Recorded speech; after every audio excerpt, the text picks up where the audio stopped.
Hello. Today I'm going to be talking about Stranger Things 2, the Netflix series. The second season was just released on Friday, and I binge watched it, watched half of it Friday, half of it Saturday, and today I'm doing a review of it. And it's a good show. I wouldn't say it's as good as the first season, but it is really good. They obviously had more money to put into things like CGI, special effects. They increased the cast. They added Sean Astin, who you can see in the trailers. They also added two characters. One's Billy, and one's Max. They're like stepbrother, stepsister, and they have like a fairly antagonistic relationship, although the boys like Max because she's their age and she's a big video game nerd. She's a skateboarder, and at some point she doesn't seem interested in being friends with them. But it's one of those things where the more that she gets to know them, the more she wants to be part of their group, and she wants to know about the secrets of what happened last year. And meanwhile, Billy, her stepbrother, is just trying to is practically a bully. And then you see at points in the show that his dad is a bully too. So that's that relationship. But she's a good add-on to the group, especially because 11 isn't part of their group for a large portion of the show. Um, at the end of last season, they weren't sure what was going on with her, whether she was stuck somewhere or if she even was alive. But you see with this season that she's actually being friends with um, Jim Hopper, who's the sheriff, and he kind of was looking after her. You saw that a little bit at the end of season 1, where he put the Egos for her, left them in like a box in the forest for her to find, and she did, and that's how they kind of became friends and started hanging out. But for her, she, like I said, she doesn't spend a lot of the time in the season with the boys. She kind of has her own little journey she goes on. A lot of it spent, hiding, but then she also does almost like a revenge thing, which to me wasn't really a story I liked, especially because she was away from the core group and she was kind of just on her own, having her own little, her own little story that was just it to me it wasn't all that entertaining, and I wish she would have stayed closer to the group. But that aside, it was a good story. It was a good show. The kids were great. It was nice to see Will, the actor playing Will, actually in the show a lot more because he doesn't get caught in the upside down. He's in the real world, but he is definitely going through some issues from being in the upside down in the last season. So the actor who plays the kid is really good.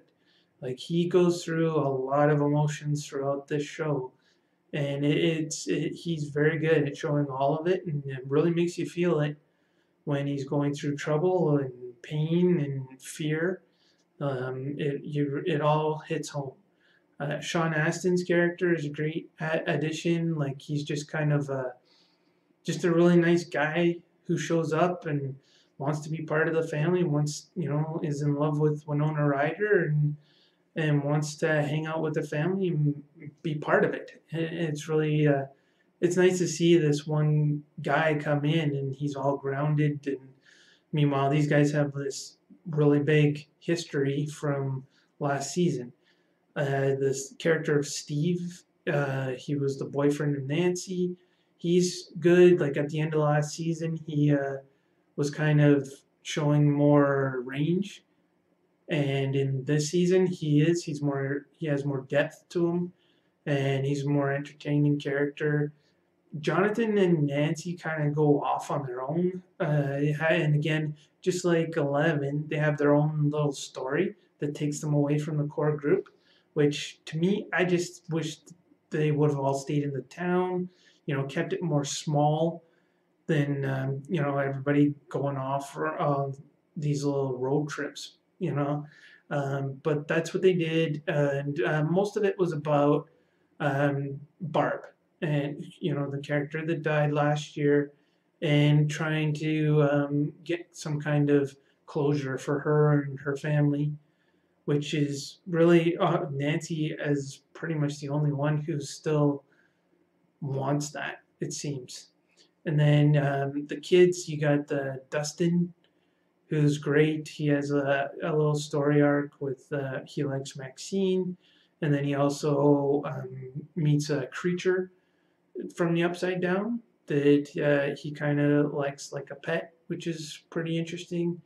Lucas also likes Maxine, so there's a relationship there between Dustin and Lucas, and kind of fighting about a friend. Mike he's not in it as much as he was in the first one. He's good, but like when he does show up, I wouldn't say he shows up.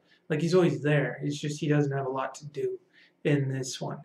He does have some ideas, of course, but a lot of them come from Dustin with his Dungeons and Dragons knowledge.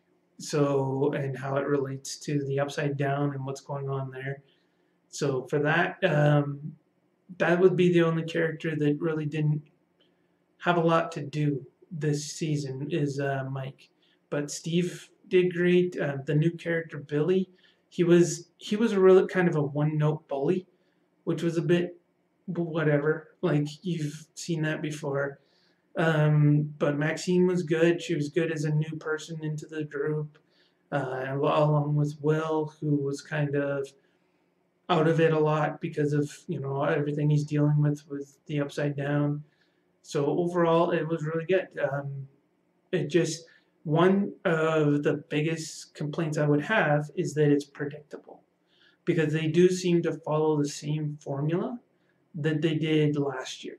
So there are parts where you can see what's going to happen before it happens, like well in advance. Like you can tell when a character comes in, you can tell where their arc is going to go pretty much from the beginning. You can tell like when somebody's going to be saved, when somebody's not going to be saved. There's really not a lot of surprises to what happens in the show.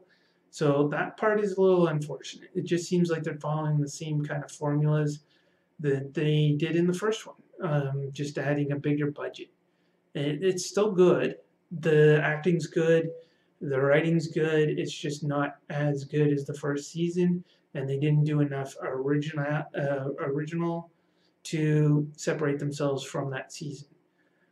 But other than that, it is a good show.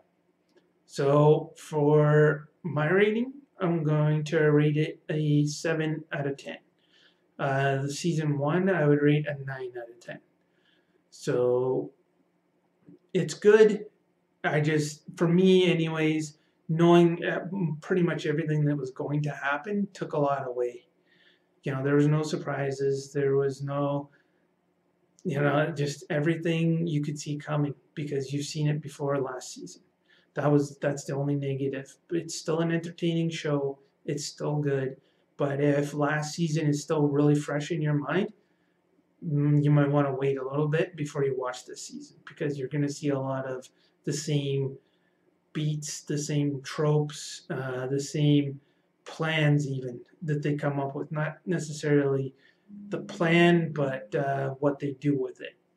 So that is Stranger Things Season 2. It's a good show. I'll give it a thumbs up on Netflix. But like I said, it's a 7 out of 10. It's still good. It's just not great like the first season. If you like this video, like, share, subscribe, or all the above. Thank you, and have a nice day.